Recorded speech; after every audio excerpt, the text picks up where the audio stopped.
नमस्कार दोस्तों, स्वागत है आपका एक बार फिर से हमारे चैनल सनातन धर्म ज्ञान पर, जहां मैं आपको सनातन धर्म से जुड़ी बहुत ही अद्भुत तथा ज्ञानवर्धक कहानियां सुनाती हूं। यह कहानियां आपके जीवन के लिए बहुत ही लाभदायक तथा ज्ञानवर्धक होती हैं। इन कहानियों को सुनने के बाद आपके मन में हो रही परेशानियों, चिंताओं इत्यादि सभी समस्याओं का समापन हो जाता है। आज मैं आपको श्री नीम करोली महाराज जी के चमत्कारों की ऐसी ही एक अद्भुत कहानी सुनाऊंगी, जब महाराज जी ने अपने जीवन काल के दौरान अपने अनन्य भक्तों को दर्शन दिए तथा उनके जीवन को सरल तथा सफल बना दिया। तो चलिए शुरू करते हैं। इससे पहले कि आप हमारी इस कहानी में खो जाएं, हमारे चैनल सनातन धर्म ज्ञान को सब्सक्राइब ज़रूर करें, ताकि आने वाली न्यू वीडियो की नोटिफिकेशन आपको सबसे पहले प्राप्त हो जाए। आइए शुरू करते हैं। जय गुरुदेव। बाबा की इच्छा पर ही व्यक्ति बोल पाता। लेखक की चाची श्रीमती नंदन माई नैनीताल से बाबा के दर्शनार्थ भूम्याधार जा रही थी। आप नैनीताल भवानी सड़क से पगडंडी के द्वारा नीचे भूम्याधार आश्रम पहुंचना चाहती थी।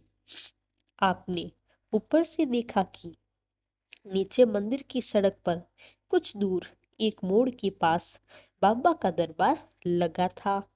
अपनी थकान के कारण आप सोच रही थी कि यदि बाबा के दर्शन मंदिर में ही हो सकते तो आप परेशानी से बच जाती।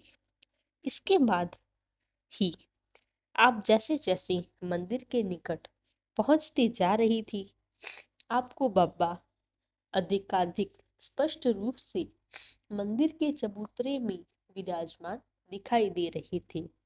इससे आपका चित्त प्रसन्न हो उठा, पर मंदिर में आते ही अदृश्य हो गए। आपने भीतर जाकर सर्वत्र उनकी खोज की और अंत में ब्रह्मचारी बाबा से पूछा। उन्होंने उस सड़क की मोड़ की ओर संकेत करते हुए बाबा को वहां बैठे दिखाया। आप अपनी आंखों पर अविश्वास कर नहीं सकती थी।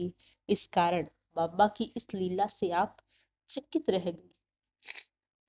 अब आप उनके दर्शन हेतु उस मोड़ की ओर गई। रास्ते में मन ही मन यही विचारते रही कि वहां उस जन समुदाय के बीच आप बाबा से कहेंगी, इहा उहा दुह बालक देखा, मति भ्रम मोर की आन विशेखा। इसके आश्चर्य से बाबा प्रसन्न होंगे और वहां उपस्थित अन्य लोग कुछ भी न समझ पाएंगे। पर जैसे ही आप बाबा के पास पहुंची, वे बड़े जोरों से हंसने लगे। आप तो कुछ ही इरादा कर आई थी। उनकी उस हंसी से उसे बिल्कुल भूल ही गई। यह बाबा की दूसरी लीला थी। उनकी इच्छा के विरुद्ध कोई भी उनके दरबार में चाहते हुए बोल ही नहीं पाता था।